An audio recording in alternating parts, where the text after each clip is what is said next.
저는 좋은 말을 한다고 생각했는데 사람들은 점점 제 곁에서 멀어지고 있었습니다. 제가 던진 말 한마디가 관계 하나를 끝냈다는 걸 저는 한참 뒤에야 알았습니다. 그리고 노년에 와서야 깨달았습니다. 문제는 제 의도가 아니라 제 말이었다는 걸. 지난주 오랜 친구와 통화했습니다. 몇 달 만이었습니다. 통화는 짧았습니다. 요즘 바빠. 나중에 다시 연락할게. 전화를 끊고 생각했습니다. 왜 친구는 저와 오래 통화하지 않을까요? 왜 예전처럼 편하게 이야기하지 않을까요? 왜 나이 들수록 말이 많아지는 걸까요? 왜 좋은 의도로 한 말이 상처가 되는 걸까요?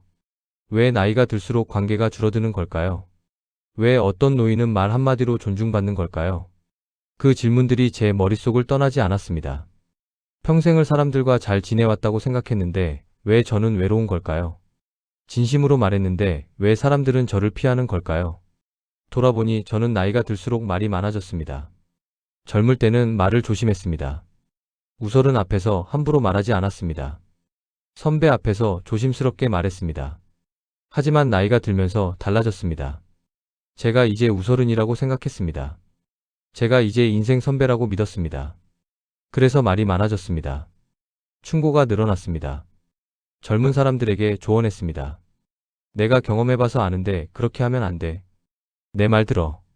내가 인생 선배야. 자식에게도 조언이 많아졌습니다. 너는 그렇게 하면 안 돼. 이렇게 해야지. 내가 다 겪어봐서 아는데 내 말이 맞아. 너를 위해서 하는 말이야. 친구에게도 평가가 많아졌습니다. 저 사람은 원래 그래. 그 집은 문제가 많아. 요즘 세상은 다 틀렸어. 저는 진심이라고 생각했습니다. 좋은 의도로 하는 말이라고 믿었습니다. 상대를 위해서 조언하는 거라고 생각했습니다. 하지만 그 말들이 사람들을 멀어지게 하고 있었습니다. 제가 말할수록 사람들은 조용해졌습니다. 제가 조언할수록 사람들은 거리를 뒀습니다. 자식의 반응이 달라지기 시작했습니다. 예전에는 제 말을 들으려 했는데 이제는 듣는 척만 했습니다. 네, 아버지. 그렇게 대답하지만 눈빛은 불편해 보였습니다. 아들이 전화를 줄였습니다. 예전에는 자주 전화했는데 이제는 한 달에 한 번도 힘들었습니다. 아버지 바빠서요. 나중에 전화할게요. 통화는 짧았습니다. 친구의 침묵도 느껴졌습니다. 제가 말하면 친구는 듣기만 했습니다. 대답은 짧았고 반응은 적었고 표정은 무뚝뚝했습니다. 한 친구가 모임에 안 나오기 시작했습니다. 요즘 바빠서. 그렇게 말하고 안 나왔습니다. 나중에 들으니 다른 모임은 나갔다고 했습니다. 모임에서도 어색함이 느껴졌습니다. 제가 들어가면 대화가 끊겼습니다. 제가 말하면 사람들은 웃기만 했습니다. 진심으로 공감하는 것 같지 않았습니다. 서운했습니다. 나는 진심으로 말했는데, 나는 좋은 의도로 한 말인데, 왜 사람들이 날 이렇게 대해? 억울했습니다. 제가 틀린 말을 한 게 아닌데, 왜 사람들은 저를 피할까요? 제가 경험으로 하는 말인데, 왜 사람들은 듣지 않을까요? 후회도 밀려왔습니다. 내가 뭘 잘못했을까? 돌아보니 제가 한 말들이 하나둘 떠올랐습니다. 그 말들이 사람들을 멀어지게 만들었구나. 첫 번째, 비교하는 말을 많이 했습니다. 딸에게 말했습니다. 옆집 딸은 벌써 승진했다더라. 너는 언제 승진해? 딸의 표정이 굳었습니다. 엄마, 나는 나대로 열심히 하고 있어요. 딸의 목소리에 짜증이 섞여 있었습니다. 저는 그냥 비교한 것뿐인데 딸은 상처받았습니다. 엄마는 왜 맨날 나를 남이랑 비교해요? 딸이 한 말이 그때야 이해됐습니다. 친구 자식과도 비교했습니다. 아들에게 말했습니다. 친구 아들은 좋은 회사에 다닌대. 너는 왜 그런 회사에 안 들어가? 아들이 짧게 대답했습니다. 아버지, 저는 지금 회사가 좋아요. 하지만 아들의 눈빛에 서운함이 보였습니다. 지금 와서 보니 비교하는 말은 관계를 멀어지게 만드는 말이었습니다. 상대를 있는 그대로 인정하지 않고 남과 비교했습니다. 그 말이 상대를 상처받게 만들었습니다. 두 번째, 지나친 충고를 많이 했습니다. 며느리에게 말했습니다. 며느리, 육아는 이렇게 해야 돼. 내가 다 키워봐서 아는데. 며느리가 웃으며 대답했습니다. 네, 어머님. 하지만 며느리는 제 말대로 하지 않았습니다. 화가 났습니다. 내가 경험으로 하는 말인데 왜 안 들어? 그렇게 말했더니 며느리가 조용히 말했습니다. 어머님, 저도 제 방식이 있어요. 친구에게도 충고했습니다. 너는 그렇게 하면 안 돼. 내 말대로 하면 잘 될 거야. 친구가 웃으며 말했습니다. 그래, 알았어. 하지만 친구는 제 말을 듣지 않았습니다. 지금 와서 보니 지나친 충고는 상대의 삶을 무시하는 말이었습니다.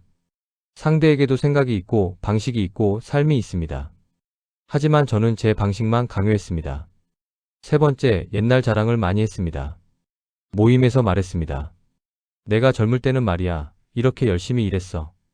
요즘 젊은 사람들은 편하게 살아. 우리 때는 안 그랬는데. 친구들이 웃으며 들었습니다. 하지만 진심으로 공감하는 것 같지 않았습니다. 그래, 그랬지. 짧게 대답하고 화제를 돌렸습니다. 손주에게도 옛날 이야기를 많이 했습니다. 할아버지 때는 말이야, 이렇게 힘들었어. 손주가 처음엔 들었지만 점점 지루해했습니다. 할아버지, 그 이야기 전에도 들었어요. 지금 와서 보니 옛날 자랑은 공감을 끊는 말이었습니다. 상대는 지금을 살고 있는데 저는 과거를 이야기했습니다. 그 말이 대화를 단절시켰습니다. 네 번째, 불평과 한탄을 많이 했습니다. 모임에서 말했습니다. 요즘 세상은 다 틀렸어. 옛날이 더 좋았지. 요즘 젊은 사람들은 버릇이 없어. 정치는 왜 이 모양이야. 다 엉망이야. 친구들이 듣기만 했습니다. 대답은 없었고 표정은 무거웠습니다. 분위기가 가라앉았습니다. 가족 앞에서도 불평했습니다. 요즘 물가는 왜 이렇게 비싸? 살 수가 없어. 세상이 점점 나빠져. 희망이 없어. 지금 와서 보니 불평과 한탄은 분위기를 무겁게 만드는 말이었습니다. 상대는 밝은 이야기를 듣고 싶은데 저는 부정적인 이야기만 했습니다. 그 말이 사람들을 지치게 만들었습니다. 다섯 번째, 남을 평가하는 말을 많이 했습니다. 친구에게 말했습니다. 저 사람은 원래 그런 사람이야. 조심해. 저 집은 문제가 많아. 가까이 하지 마. 친구가 불편한 표정을 지었습니다. 그래도 그렇지. 하지만 저는 계속 말했습니다. 내가 다 아는데 진짜야. 며느리에 대해서도 평가했습니다. 아들에게 말했습니다. 며느리는 성격이 좀 그래. 아들이 화를 냈습니다. 아버지, 그런 말씀하지 마세요. 지금 와서 보니 남을 평가하는 말은 관계를 틀어지게 만드는 말이었습니다. 제가 평가할 권리가 없는데 함부로 판단했습니다. 그 말이 신뢰를 무너뜨렸습니다. 그날 이후 저는 천천히 바꿔보기로 했습니다. 말을 줄이기 시작했습니다. 쉽지 않았습니다. 비교하는 말을 참았습니다. 딸에게 남 이야기를 하고 싶어도 삼켰습니다. 너는 너대로 잘하고 있어. 그렇게 말했습니다. 충고도 줄였습니다. 며느리에게 이래라 저래라 하고 싶어도 참았습니다. 내가 알아서 하면 돼. 그렇게 말하고 입을 다물었습니다. 옛날 자랑도 줄였습니다. 모임에서 제 이야기를 하고 싶어도 참았습니다. 대신 친구들 이야기를 들었습니다. 듣는 시간이 늘어났습니다.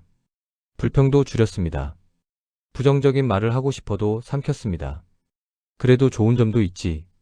긍정적으로 말하려 했습니다. 남을 평가하는 말도 줄였습니다. 누군가에 대해 말하고 싶어도 참았습니다. 그 사람은 그 사람대로 사정이 있겠지. 그렇게 생각하고 판단하지 않았습니다. 충고 대신 공감하기 시작했습니다. 아들이 고민을 이야기하면 이렇게 해라고 말하지 않았습니다. 힘들겠다.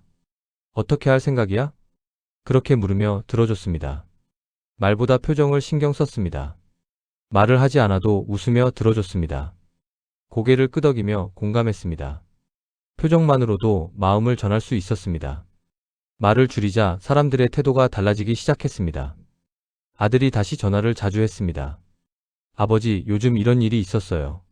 편하게 이야기했습니다. 며느리도 저를 편하게 대했습니다. 어머님, 이거 어떻게 생각하세요? 스스로 물어왔습니다. 친구들도 편해했습니다. 모임 분위기가 밝아졌고 대화가 즐거워졌고 웃음이 많아졌습니다. 제가 말을 줄이니 관계가 좋아졌습니다. 나이가 들수록 말은 무게가 다르다는 걸 깨달았습니다. 젊을 때는 많이 말해도 괜찮았습니다. 하지만 나이가 들면 말 한마디의 무게가 달라집니다. 나이가 들수록 말은 영향력이 커집니다. 같은 말이라도 나이 든 사람이 하면 무겁게 들립니다. 그래서 더 조심해야 합니다. 말이 많을수록 품격은 줄어들었습니다. 많이 말할수록 사람들은 피했습니다. 말이 많은 노인은 존중받지 못했습니다. 반대로 말이 적을수록 신뢰는 커졌습니다. 말을 아끼는 노인은 말 한마디가 무게 있게 들렸습니다. 사람들이 귀 기울였습니다. 존중받는 노년의 말을 관찰했습니다. 짧은 말을 했습니다. 길게 설명하지 않고 핵심만 말했습니다. 따뜻한 말을 했습니다. 비판하지 않고 격려했습니다. 부정적인 말 대신 긍정적인 말을 했습니다. 공감하는 말을 했습니다. 충고하지 않고 들어줬습니다. 그랬구나. 힘들었겠다. 상대를 살리는 말을 했습니다. 비교하지 않고 인정했습니다. 너는 잘하고 있어. 그 한마디가 상대를 살렸습니다. 친구가 물었습니다. 너 요즘 말이 줄었어. 왜? 저는 웃으며 말했습니다. 나이 들수록 말을 조심해야 한다는 걸 배웠어. 친구가 고개를 끄덕였습니다. 그것도 지혜구나. 저는 말했습니다. 응. 나이 들수록 말 한마디가 무게가 달라지더라고. 그래서 말을 줄이려고 해. 이제 저는 말을 하기 전에 한 번 더 생각합니다. 이 말이 필요한가? 이 말이 상대를 상처받게 하지 않을까? 이 말이 관계를 좋게 만들까? 그 질문을 스스로에게 던진 후 말합니다. 필요 없는 말은 하지 않습니다. 상처 줄 말은 삼킵니다. 관계를 나쁘게 할 말은 참습니다. 그게 제가 늙어서야 배운 말의 무게였습니다. 나이가 들수록 말은 줄이고 태도는 깊게 해야 합니다. 요즘 저는 제가 오늘 어떤 말을 했는지 매일 확인합니다. 비교하는 말을 했는지, 충고를 했는지, 옛날 자랑을 했는지, 불평을 했는지, 남을 평가했는지. 그걸 점검합니다. 했으면 내일은 안 하려 합니다. 말을 많이 했으면 내일은 줄입니다. 상처 줄 말을 했으면 내일은 참습니다. 완벽하지는 않습니다. 가끔 또 비교할 때도 있고, 가끔 또 충고할 때도 있고, 가끔 또 자랑할 때도 있습니다. 하지만 예전과 다른 건 이제는 그걸 알아차린다는 겁니다. 아, 지금 내가 손해보는 말을 하고 있구나. 그 순간 멈춥니다. 그리고 입을 다뭅니다. 나이 들수록 말하면 손해보는 말 5가지. 비교하는 말, 지나친 충고, 옛날 자랑, 불평과 한탄, 남을 평가하는 말. 이 말들이 관계를 무너뜨렸습니다. 이제 저는 이 말들을 하지 않으려 합니다. 대신 짧은 말, 따뜻한 말, 공감하는 말, 상대를 살리는 말을 하려 합니다. 그게 제가 늙어서야 배운 말의 무게였습니다. 나이 들수록 말은 줄이고 태도는 깊게. 그게 존중받는 노년의 모습이었습니다.